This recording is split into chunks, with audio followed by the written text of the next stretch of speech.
میری دکان شہر کے ایک سنسان گوشے میں تھی۔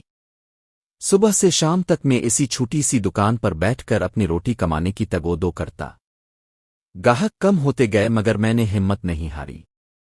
رات کو تالو لگا کر گھر جاتے ہوئے ہمیشہ مجھے کسی انجانے خوف کی طرح محسوس ہوتا، مگر میں نے اسے اپنی سوچ سمجھ کر دبا دیا کرتا۔ ایک سرد رات تھی۔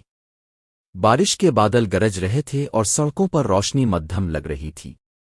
میں نے پہلے کی طرح دکان کا تالو بند کیا اور جیب میں ہاتھ ڈال کر اپنے گھر کی طرف بڑھا۔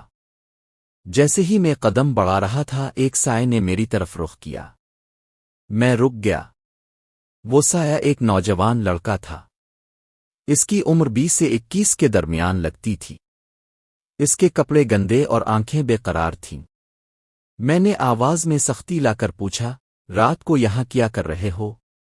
گھر کیوں نہیں جا رہے؟ لڑکے کی آواز کانپ رہی تھی۔ بھائی مجھے اب سے بات کرنی ہے۔ اس کے لہجے میں کوئی ایسی عاجزی تھی جو چوروں میں نہیں ہوتی۔ میں نے دروازہ واپس کھولا اور اسے اندر بیٹھنے کو کہا۔ وہ اندر آیا تو اس کی پورے جسم پر تھکن اور ڈھلکا سا خوف تھا۔ میں نے چائے بنائی اور خاموشی سے اس کی طرف دیکھنے لگا۔ وہ کچھ دیر چائے کے کپ کو ہاتھ میں گھماتا رہا، پھر بول اٹھا، میں چور بنا ہوا تھا بھائی، چوری کرنے آ رہا تھا۔ 3 رات پہلے میں نے پلان بنایا تھا کہ آج رات اسی گلی کے گھر میں داخل ہو کر کچھ نقدی لے لوں گا، لیکن پینر میں نے دیکھا کہ اب رات کو دعا کرتے ہیں۔ میں چھت کے اوپر چھپا تھا۔ اب کی آواز سنتا رہا۔ میں نے چوما، دعا؟ کون سی دعا؟ تم کیوں چھپا ہوا سنتے رہے؟ وہ نرم آواز میں بولا۔ اب ہر رات دکان کے سامنے جھکے بیٹھ کر ہاتھ اٹھا کر کہہ دیتے تھے، اللہ ہمیں حلال رزق دے، مشکل دور کر دے۔ اب کی آواز میں ایک تسکین تھی۔ مجھے لگا کہ اگر یہ آدمی ہر روز اسی حالت میں ہے تو اس کے گھر والوں کا کیا ہوگا۔ میں نے سوچا اگر میرے ہاتھ بدلے راستے پکڑے ہیں تو شاید میں بھی بدل سکتا ہوں۔ مگر آج صبح میری ماں نے مجھ سے کہا کہ اگر میں چور بنا تو وہ میرا پیچھا چھوڑ دے گی۔ میرے دل میں الجھن تھی، اسی لیے میں اب سے بات کرنے آیا۔ اس کی بات سن کر میرے دل میں عجیب سی لہر دوڑ گئی۔ میں نے خود کو یاد دلایا کہ انسان جتنا بھی بن جائے اس میں ہمدردی باقی رہتی ہے۔ میں نے آہستہ سے کہا، تو تم ٹھیک کہتے ہو، چوری زندگی برباد کر دیتی ہے، مگر برا فوراً چھوڑنا آسان نہیں ہوتا۔ بتاؤ تم کہاں رہتے ہو؟ وہ شہر کے ایک بیرونی علاقے کا پتہ بتانے لگا جہاں کچی آبادی تھی۔ اس کے چہرے پر غریب کا غم صاف تھا۔ میں نے اس کی کہانی سن کر اسے فوراً جھڑکنے کی بجائے سنبھالا۔ میں نے کہا، کل صبح آ کر میرے ساتھ کام کر لو، میں تمہیں روزانہ تھوڑا پیسہ دوں گا۔ اگر تم محنت کرو گے تو حلال کمائی ہوگی اور تمہیں اپنا سر اونچا رکھنے کا احساس آئے گا۔ وہ حیران رہا۔ اس نے پوچھا، کیا آپ واقعی مجھے کام دیں گے؟ میں نے مسکرا کر کہا، کام دینے سے پہلے عہد چاہیے، جھوٹ نہیں، چوری نہیں، اور اگر مشکل ہوئی تو سچ بتانا۔ اس نے ہاتھ بڑھایا اور ہم نے ہاتھ ملایا۔ اس کے ہاتھ ٹھنڈے اور کانپتے ہوئے تھے مگر آنکھوں میں ایک امید کی کرن تھی۔ وہ اگلے روز صبح آیا۔ میں نے اسے چھوٹے چھوٹے کام سکھائے، دکان کے سامان کا حساب، گاہکوں کو سنبھالنا اور سامان کے ترسیل کے معمولی کام۔ وہ دیکھنے میں بے حد لگن سے کام کرنے لگا۔ دن گزرتے گئے تو اس میں آہستہ آہستہ اعتماد آ گیا۔ گاہک بھی خوش ہوتا کہ کوئی ایماندار لڑکا کام کر رہا ہے، مگر کہانی میں سنسنی اس دن بڑھی جب ایک شام میرے نامعلوم آدمی دکان کے قریب دوبارہ نمودار ہوا۔ وہ ایسا شخص تھا جو کبھی دکانوں میں چھابڑی مچاتا تھا اور مقامی چوروں سے تعلقات رکھتا تھا۔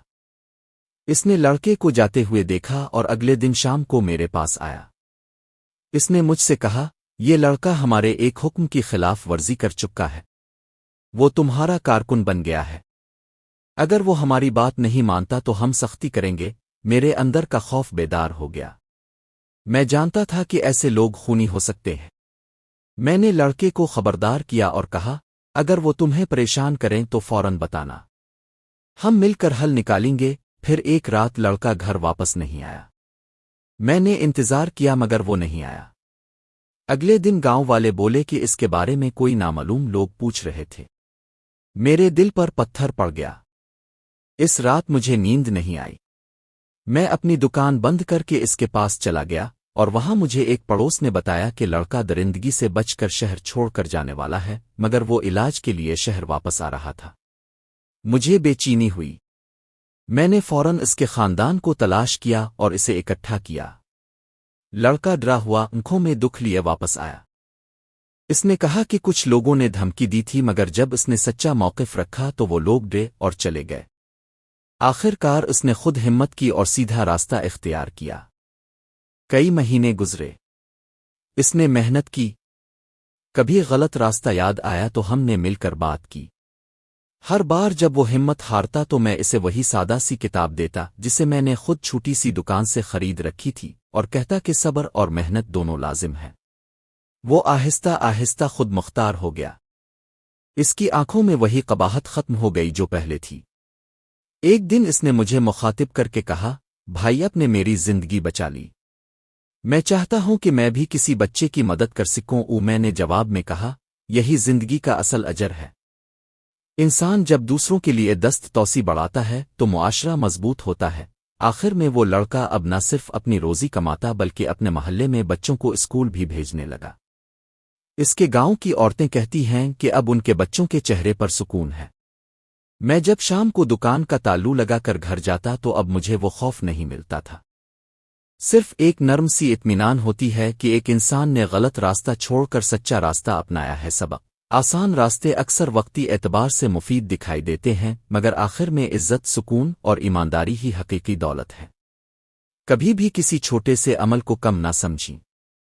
ایک سچی بات، ایک کھلا ہاتھ، ایک موقع کسی کی پوری زندگی بدل سکتے ہیں۔ آپ کو کہانی پسند آئی ہو تو ویڈیو کو لائک کریں اور مزید ایسی کہانیوں کے لیے چینل کو سبسکرائب کریں۔ ملتے ہیں نیکسٹ ویڈیو میں، تب تک کے لیے اللہ حافظ۔